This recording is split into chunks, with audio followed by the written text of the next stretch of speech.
Imagine une nuit glaciale, au cœur d'une forêt sauvage, où le vent hurle et où les loups rôdent. Une femme vit seule, isolée depuis 3 ans, le cœur encore marqué par la perte. Jusqu'au soir où 2 silhouettes surgissent de la tempête, un homme mystérieux et sa petite fille, traqués par la meute. Elle aurait pu refermer la porte, mais ce geste allait changer leur destin à tous. Ce que vous allez découvrir est une histoire de survie, de courage, et d'un amour né là où plus personne n'y croyait point. Les loups étaient si proches qu'Emma distinguait leur souffle.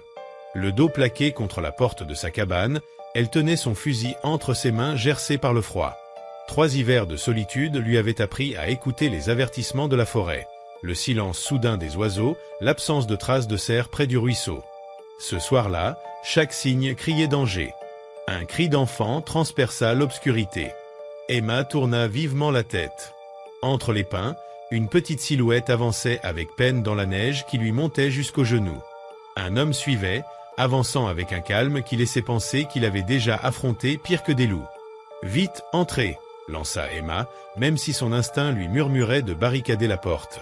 L'homme prit l'enfant dans ses bras et courut.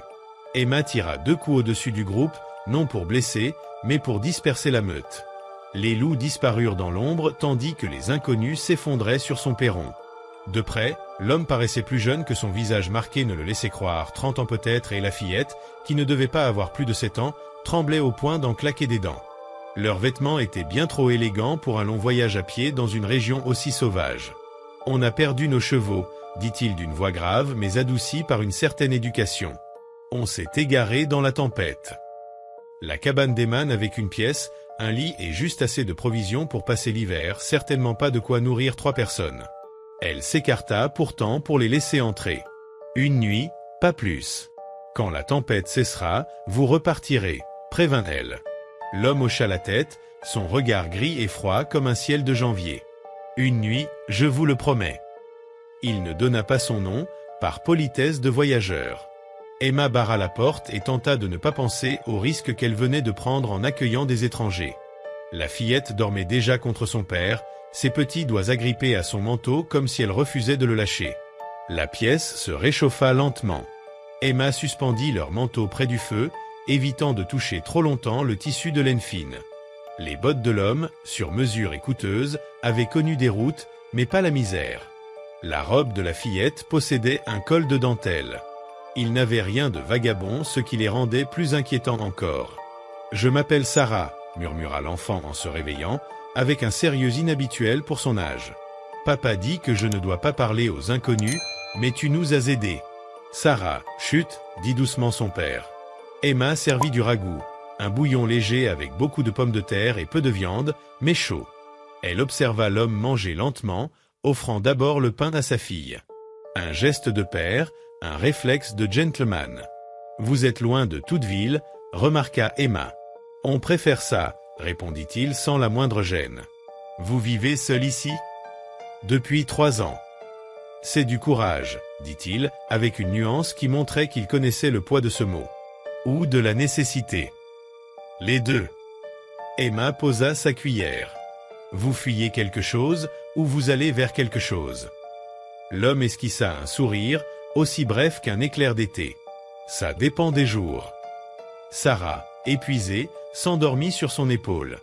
Il la déposa sur le lit qu'Emma avait offert spontanément, sans penser à l'endroit où elle-même dormirait. « Vous n'étiez pas obligé de nous accueillir, » dit-il doucement. « Je n'allais pas vous laisser face au loup, » répliqua-t-elle en ravivant le feu. « Ici, on aide ceux qui passent. C'est ce qui compte. Même quand on n'en a pas vraiment les moyens. » Elle le regarda plus attentivement, au-delà de la fatigue et de la poussière du voyage, elle reconnut une fêlure familière. C'est justement dans ces moments-là qu'il faut le faire. Il acquiesça lentement. Le feu crépitait, le vent annonçait un froid plus dur encore. « Reposez-vous. Vous en aurez besoin demain. » Il ne protesta pas, ce qui suffisait à montrer son épuisement. Il s'installa sur le sol près du lit, comme un bouclier entre sa fille et le monde. Emma s'enroula dans une couverture mince et veilla près des braises une grande partie de la nuit glaciale. Au petit matin, elle le trouva déjà éveillé, alimentant le feu avec le peu de bois qu'il restait. Il se déplaçait avec assurance, comme quelqu'un habitué à se rendre utile. « La tempête empire, dit-il. » Impossible de voyager. Emma regarda par la fenêtre givrée, le paysage avait disparu sous un rideau blanc. La forêt semblait n'être qu'un néant glacé. 2 nuits, 3 peut-être, et elle n'avait pas de quoi tenir. Il perçut son inquiétude. « Je vais chasser. On gagnera notre place. » Dans cette tempête. Il enfila son manteau. « J'ai connu pire. Vous avez des pièges près du ruisseau, mais ils seront vides par ce temps. Alors je suivrai les traces. » Il vérifia son fusil avec habitude. « Sarah reste ici ?» demanda-t-il, plus qu'il n'ordonna. Emma hocha la tête. La fillette se réveilla lorsque son père embrassa son front. « Sois sage avec Miss Emma, » murmura-t-il. « Tu vas revenir ?» demanda Sarah d'une toute petite voix. « Toujours. » Il le prononça comme un serment. Puis il disparut dans la bourrasque. Sarah s'assit sur le lit, silencieuse. Emma tenta de se souvenir comment parler à un enfant. Cela faisait si longtemps, depuis la dernière visite des enfants de sa sœur, avant que la fièvre ne les emporte tous. « Tu sais coudre ?» finit-elle par demander. Les yeux de Sarah s'illuminèrent. « Maman m'a appris, avant. »« Bien. On va réparer ça. » Emma sortit une robe déchirée. Elles s'installèrent, cousant à la lumière du feu. Les points de Sarah étaient soigneux, précis. Sa mère l'avait bien formée. « Papa est souvent triste », glissa Sarah, concentrée sur son aiguille. « Depuis que maman est partie au ciel. » La main d'Emma se figea. « Depuis combien de temps ?»« 2 ans. Mais il n'en parle plus. Est-ce qu'il l'oublie ?» Emma secoua la tête. « Non, ma chérie. Parfois, on se tait parce qu'on se souvient trop. » Sarah hocha la tête comme si elle comprenait des choses qu'une enfant de 7 ans ne devrait pas porter. Dehors, la tempête hurlait. Dedans, 2 êtres manquant du même amour réparaient, côte à côte, ce qui était abîmé. À la tombée du jour, l'homme revint avec 2 lapins et le givre accroché à sa barbe. Emma avait gardé une soupe chaude, modeste mais réconfortante. Il se réchauffa près du feu, tremblant tellement que ses dents s'entrechoquaient, tandis que Sarah se blottissait contre lui comme pour lui redonner de la chaleur. Emma le réprimanda doucement, tout en préparant des pierres chaudes à glisser dans les couvertures. Il risquait de tomber malade à force de vouloir prouver qu'il était utile, alors qu'il avait déjà tant donné. Ces mots touchèrent Emma plus qu'elle ne l'avoua. Cela faisait longtemps que personne ne l'avait vue avec autant de sincérité. Ils mangèrent bien ce soir-là, et Sarah s'endormit rapidement, épuisée par l'inquiétude. Tandis qu'Emma rangeait, l'homme resta près du feu, enfin apaisé. Il lui dit qu'elle ne lui avait pas demandé son nom, elle répondit qu'il l'aurait partagé s'il l'avait souhaité. Il se présenta alors, James Colton. Ce nom n'évoquait rien pour elle. Il parla de ses terres, de ses chevaux, de sa maison immense, mais sa voix résonnait creux, car il lui manquait l'essentiel. Emma lui rappela que l'aisance matérielle ne guérissait pas la solitude. James regarda sa fille. Cela ne suffisait pas à lui offrir ce dont elle avait besoin, l'amour maternel, un foyer rassurant. Emma lui dit qu'il valait déjà beaucoup pour sa fille, même s'il se sentait imparfait. Leurs regards se croisèrent dans la lumière du feu, un lien silencieux, né de blessures semblables, sembla les unir. Il lui demanda pourquoi elle vivait isolée. Elle expliqua avoir perdu ceux qu'elle aimait, emportée par la maladie, et qu'elle n'avait pas pu rester en ville avec ses souvenirs omniprésents. Depuis 3 ans, elle tentait de se reconstruire. James lui demanda si elle gagnait ce combat. Elle répondit avec un sourire fragile que seules les heures à venir le diraient. Le feu faiblit et aucun d'eux ne rajouta de bois, comme si l'obscurité était plus douce que la lumière crue de la réalité. James annonça qu'il resterait un jour de plus, le temps que la tempête se calme. Le lendemain, le silence régnait, la neige avait tout recouvert d'un éclat pur. Emma trouva James déjà dehors en train de déblayer la neige devant sa porte, Sarah l'aidant avec entrain. Emma lui dit qu'il n'avait pas à faire cela, mais James insista. Le toit avait un point faible près de la cheminée et risquait de céder. Il proposa de le réparer, mais il manquait de bois. Il annonça alors qu'il irait en chercher en ville, ayant retrouvé leurs chevaux abrités dans un canyon. Avant de partir, il lui dit son nom avec une douceur qui ressemblait à une promesse. Après son départ, Sarah confia à Emma que son père riait différemment avec elle, comme avant avec sa mère, puis lui demanda si elle deviendrait sa maman. Emma s'agenouilla et expliqua avec tendresse que la vie les avait simplement mis sur le même chemin au bon moment. Plus tard, James revint chargé de provisions et de matériel, malgré les protestations d'Emma qui finit par le laisser faire. Les jours devinrent une semaine. Il répara le toit, le porche, puis la porte, tandis qu'Emma cessa de prétendre qu'elle souhaitait le voir repartir. Sarah s'épanouissait, apportant à la maison des chansons, des rires et une chaleur oubliée. Le soir, une fois l'enfant endormi, Emma et James échangeaient leurs histoires. Il parlait de son vaste ranch et de ses responsabilités, elle confiait ses souvenirs et les absences qui l'habitaient. Un soir, James dit qu'il devrait retourner à son domaine. Emma, la voix stable, acquiesça. Il l'invita à venir avec eux, pas pour un engagement immédiat, mais pour voir si ce lien était réel. Emma doutait de pouvoir trouver sa place dans son univers, mais James affirma qu'elle en faisait déjà partie, car elle avait tendu la main à deux inconnus en pleine tempête, redonnant le sourire à sa fille et un sens à sa vie. Il avoua ressentir quelque chose de profond pour elle et ne pas vouloir s'éloigner sans découvrir ce que cela pourrait devenir. Emma resta sans souffle, partagée entre la peur de souffrir à nouveau et l'envie de croire en cette seconde chance. Après tout ce qu'elle avait traversé, plus rien ne semblait pouvoir atteindre Emma, mais les rires de Sarah résonnaient encore dans sa mémoire, tout comme le souvenir des mains de James construisant pour elle un refuge plus solide et la chaleur d'être enfin vue, vraiment vue, après 3 années à porter un chagrin invisible. « Une seule condition, dit-elle finalement. « Tout ce que tu voudras, répondit James. Si cela ne fonctionne pas, si je ne trouve pas ma place ici, laisse-moi partir avec dignité. Pas de pitié, ni de faveur. » Le sourire de James eut l'éclat d'un lever de soleil perçant l'orage. Il tendit la main, Emma la prit, sa paume rêche et chaleureuse lui donna l'impression de retrouver un foyer. Le domaine la laissa sans voix. Des collines ondulantes, un ciel immense et une maison qui aurait pu contenir 10 fois sa petite cabane. Les employés saluaient James d'un signe de tête lorsqu'il arriva avec Emma et Sarah bavardant entre eux. Pourtant, les murmures commencèrent aussitôt. « Qui est-ce » entendit-elle à l'écurie. « Une femme qu'il a rencontrée dans la nature. Peut-être croit-elle avoir trouvé un homme aisé. » Emma redressa la tête. Après avoir survécu à 3 hivers seuls, elle pouvait bien affronter quelques commérages. James la présenta à son contremaître, un homme buriné nommé Dutch, qui l'observa d'un regard franc. « Madame, dit-il avec respect, mais réserve. Je peux travailler, affirma Emma. Je ne veux pas qu'on me traite comme un fardeau. » L'expression de Dutch changea, d'abord surprise, puis approbatrice. « La cuisine a besoin d'aide, notre cuisinier s'en plaint depuis des mois. »« Je commencerai demain, » répondit-elle. Ce soir-là, James lui montra une chambre d'amis spacieuse, sobre et élégante. « Prends ton temps, aucune pression. » Mais Sarah avait d'autres projets. Elle apparut à la porte en chemise de nuit, serrant une poupée usée. « Tu peux me border ? Comme à la cabane ?» La gorge d'Emma se serra. Elle suivit la fillette dans une chambre rose et blanche, figée depuis la disparition de sa mère. Sarah se glissa dans le lit et tapota la place à côté d'elle. Maman s'allongeait là et racontait des histoires. Emma hésita, cela semblait sacré, intime, comme franchir une porte qu'on ne peut plus. Refermer. « S'il te plaît, » murmura Sarah, les yeux brillants.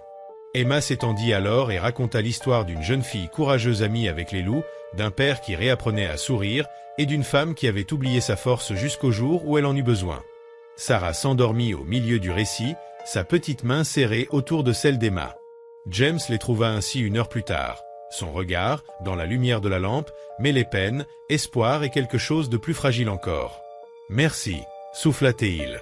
Emma se dégagea avec précaution et le suivit dans le couloir. « Elle essaie de combler avec moi le vide que sa mère a laissé, » dit-elle. « Que fera-t-elle quand elle réalisera que je ne suis pas sa maman ?»« Elle le sait, » répondit doucement James. « Et malgré ça, elle te choisit. La vraie question est, seras-tu assez courageuse pour l'accepter ?»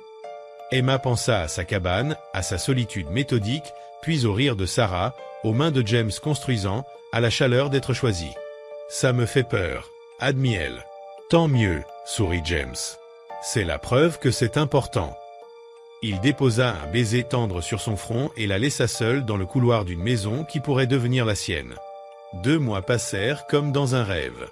Emma travaillait en cuisine et gagnait l'estime de tous par son pain et son sérieux. Sarah la suivait partout, parlant de l'école, des chevaux et du petit chaton de la grange. James la courtisait avec douceur. Promenade au coucher du soleil, conversation sincère, sa main posée à sa taille lors des bals du ranch. Mais les paroles malveillantes la suivaient comme des ombres. Certains prétendaient qu'elle n'était pas à sa place, qu'elle voulait remplacer quelqu'un, ou qu'elle avait eu de la chance. Emma ne leur prêta pas attention jusqu'au jour où elle entendit la femme du banquier en ville. « Un homme comme James Colton pourrait être avec n'importe qui », disait-elle. Et il choisit de vivre avec une inconnue venue du fond des bois. C'est regrettable. Les mains d'Emma tremblèrent en chargeant sa charrette. Elle avait combattu le froid, la solitude et la peine. Pourquoi quelques mots blessants touchaient-ils plus fort que la morsure de l'hiver?